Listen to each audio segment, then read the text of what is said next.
Welcome back. The Fed makes an announcement later today. It's facing a tough balancing act, many Fed watchers say, trying to watch nervously the prospects for rising inflation while also trying to support a slowing U.S. economy. And at the same time, of course, facing criticism from the occupant of the White House, U.S. President Donald Trump. For more on all of this, we're joined by Luis Alvarado, global fixed income strategist at Wells Fargo Investment Institute. Louis, thanks a lot for joining us. Do you believe, as do most Fed watchers, that the Fed will not lower rates today, but you think that the Fed does have so-called bandwidth to cut rates later this year? Why don't we start there?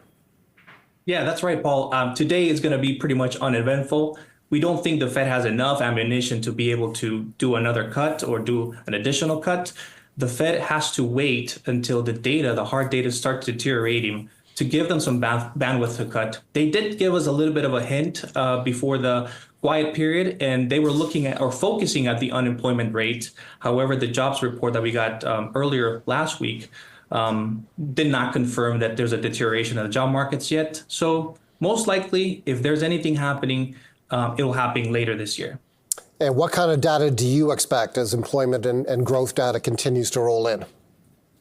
Yeah, I mean, there's going to be inflation data coming out, labor market data. Obviously, the sentiment data that we continue to hear is all this threat around the tariffs and how consumers and businesses are going to react. But that doesn't give the Fed enough ammunition to go ahead and cut. They need the hard data to support it. They either need to see inflation coming down or the unemployment starting to deteriorate, right? They're going to stick very hard to their dual mandate, which is controlling that.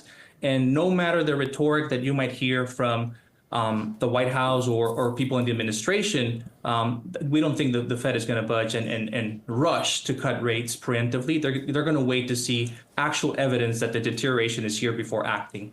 How likely is it that the U.S. Fed faces a real dilemma from a stagflation scenario where inflation rises at the same time that economic growth slows down? The central bank here in this country, the Bank of Canada, is very much focused now on supporting the economy by cutting rates, but it's made it clear in some of its forecasting and commentary that the tariff situation, including the retaliatory tariffs that Canada now has in place on U.S. goods, does raise the possibility of rising inflation at a time of slowing economic growth. And it is said we can't do both things at the same time. How likely is it the Fed finds itself in that position? Yeah, very, very likely. That's exactly, the Fed is going to be between the rock and the hard place, trying to calibrate between those two mandates. What we heard from Chair Powell and some of the presidents before the quiet period is that they're going to still focus on inflation. They're still, their target, the long-term target is 2%.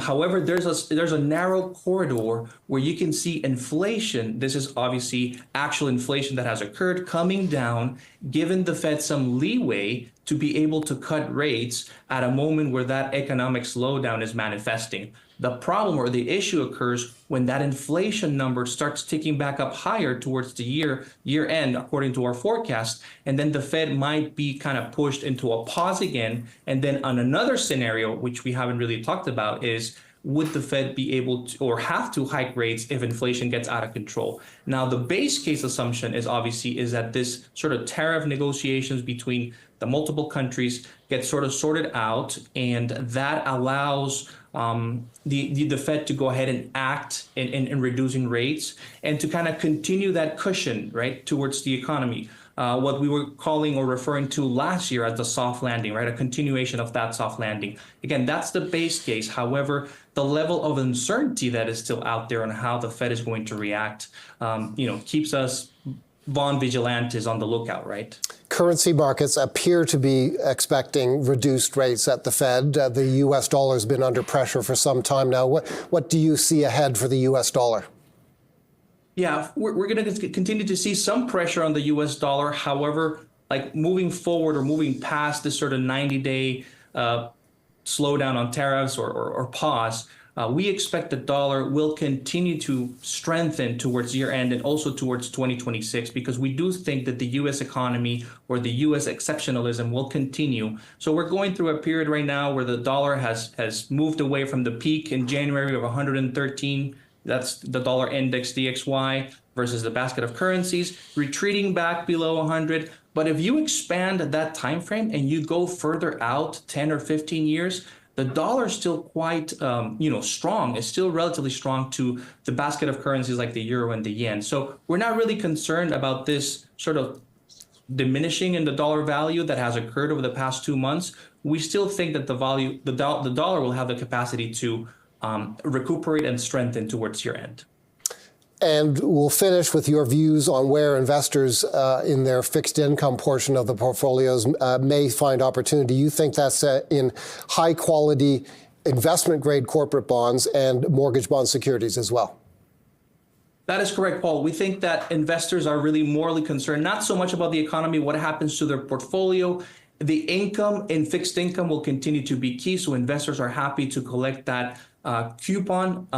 The buy and hold investors not really concerned about the volatility. And yes, we've been telling our investors to focus on high quality investment grade corporates, mortgage-backed securities, which are fairly shielded from any concern that might happen on a specific sector or corporate sector, depending on the tariffs. So we think mortgage-backed securities have the capacity to sustain any problem or volatility that can occur. And at the same time, you are definitely collecting an attractive coupon or income on your fixed income. Luis, thank you very much. That's Luis Alvarado, Global Fixed Income Strategist at Wells Fargo Investment Institute. Coming up, analyst reaction.